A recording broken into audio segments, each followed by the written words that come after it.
Uma reportagem exclusiva que revela que os Estados Unidos devem anunciar nos próximos dias PCC e Comando Vermelho como organizações terroristas.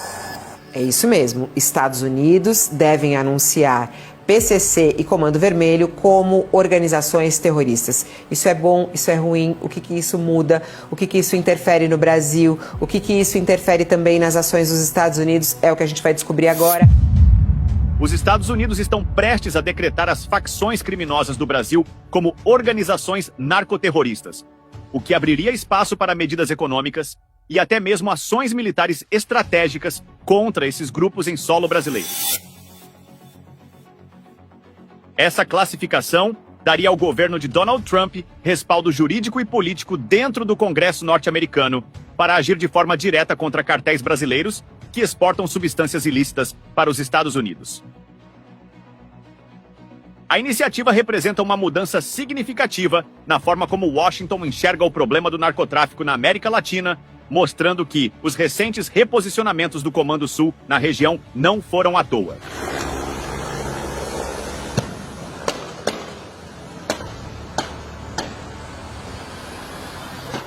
Apesar da resistência do atual governo brasileiro em reconhecer as facções como narcoterroristas, o Pentágono já consolidou relatórios técnicos com informações da CIA, FBI e DEA, confirmando que esses grupos possuem características típicas de organizações terroristas. Com isso, operações militares podem ser adotadas mesmo sem a anuência oficial de Brasília, incluindo operações de inteligência, bloqueios econômicos e até ataques cirúrgicos contra estruturas ligadas ao crime organizado. Essa postura coloca o Brasil em uma posição delicada, pois ao não apoiar os Estados Unidos no combate aos cartéis, o atual governo cria uma situação preocupante com Donald Trump, que a qualquer momento pode autorizar ações militares no país. Sejam bem-vindos ao Vida no Quartel.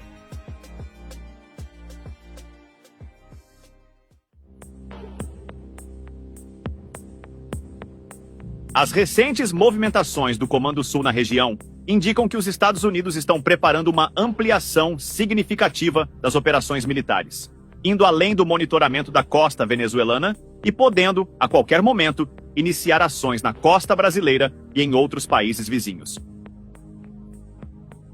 O Comando Sul possui ativos estratégicos de grande impacto, como porta-aviões capazes de projetar poder militar em qualquer ponto da região, destroyers equipados com sistemas de ataque de longo alcance, drones de vigilância para monitoramento em tempo real e tropas anfíbias treinadas para desembarques rápidos e operações de combate em território hostil.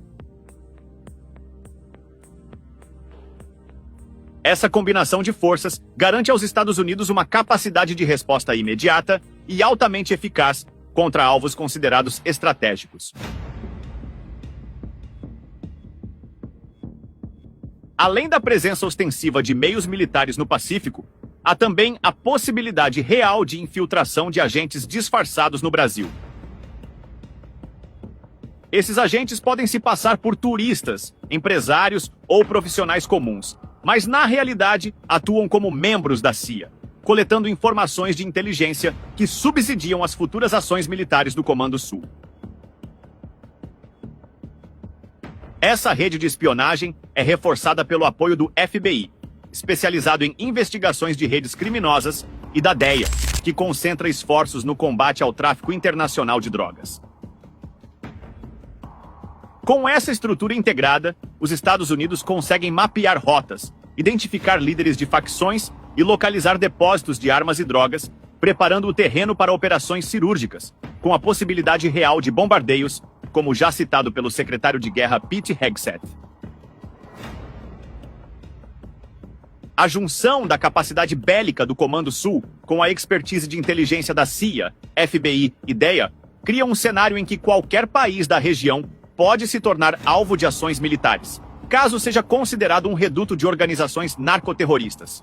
Todo mundo sabe que o PCC está avançando para a Europa. O dia que o PCC chegar na Flórida, vai ser um problemão para os Estados Unidos. O PCC não tem problema com o idioma falado na Flórida, que é o português, o espanhol e tal. E se os Estados Unidos levar à frente, considerar essas facções brasileiras como organizações terroristas, né? Isso pode ser bom pra gente, viu, cara? Ah, Pimentel, mas algo contra a nossa soberania. Nesse momento eu estou preocupado em combater esses fascínoros que matam pessoas, tá? Os cartéis do México matam os prefeitos, matam os chefes de polícia. E o Trump sempre reclamou do governo mexicano a falta de controle que ele tem com os cartéis, que prejudica o povo americano.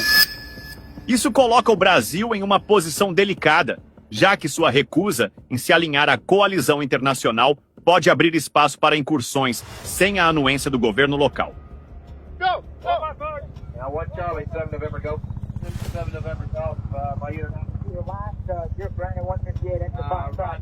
O Departamento de Estado norte-americano concluiu a documentação que define o PCC e o Comando Vermelho como facções narcoterroristas.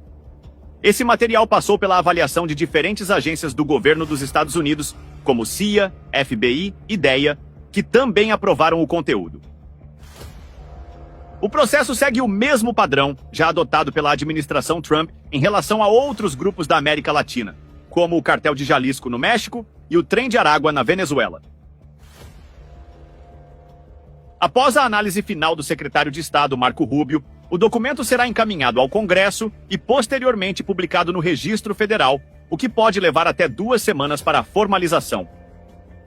Segundo jornais brasileiros, o ministro das Relações Exteriores, Mauro Vieira, tomou conhecimento do avanço do tema em Washington e tem buscado diálogo com Marco Rubio para entender os impactos dessa decisão.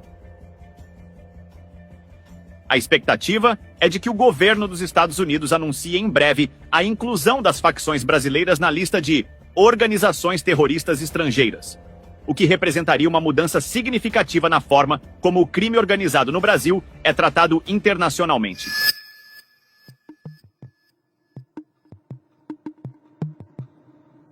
A classificação de grupos como organizações terroristas estrangeiras implica medidas duras como congelamento de bens nos Estados Unidos, restrição de acesso ao sistema financeiro norte-americano e proibição de apoio material por entidades do país, incluindo fornecimento de armas.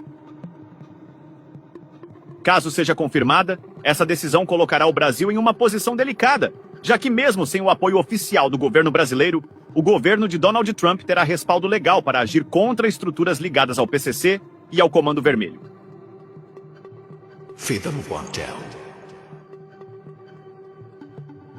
Tanto o Paraguai quanto o Equador decidiram se unir aos Estados Unidos na coalizão contra os cartéis, posicionando a força militar norte-americana diretamente ao lado do Brasil. Esse alinhamento estratégico facilita possíveis ações futuras contra facções criminosas na região, já que o Equador, inclusive, já iniciou operações conjuntas com os Estados Unidos, atacando bases logísticas e capturando líderes do narcotráfico.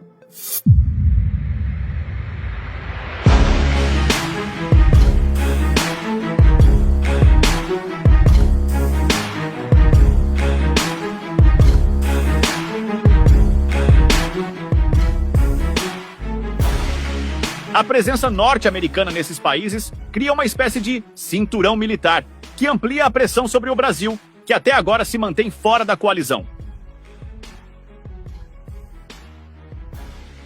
Muito se discute sobre a violação da soberania brasileira, caso os Estados Unidos realizem operações dentro do território nacional sem a anuência do governo.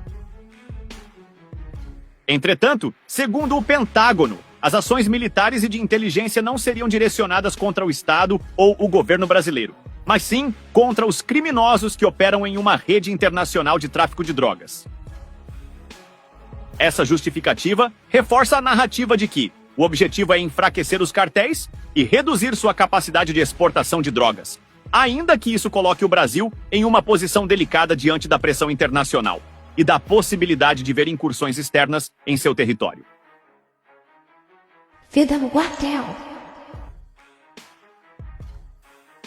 Será que os Estados Unidos irão realmente realizar operações contra cartéis no Brasil? Ou tudo não passa de uma retórica para pressionar o governo local? Deixe aqui nos comentários sua opinião e vamos para o debate. Em tempos de incerteza como o que estamos vivendo, é fundamental estar preparado para qualquer desafio. O smartwatch militar W60 com lanterna foi projetado para quem exige resistência e funcionalidade.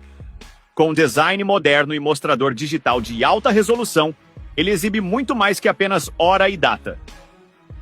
Esse smartwatch militar foi construído em metal robusto, sendo ideal para enfrentar os desafios do dia a dia.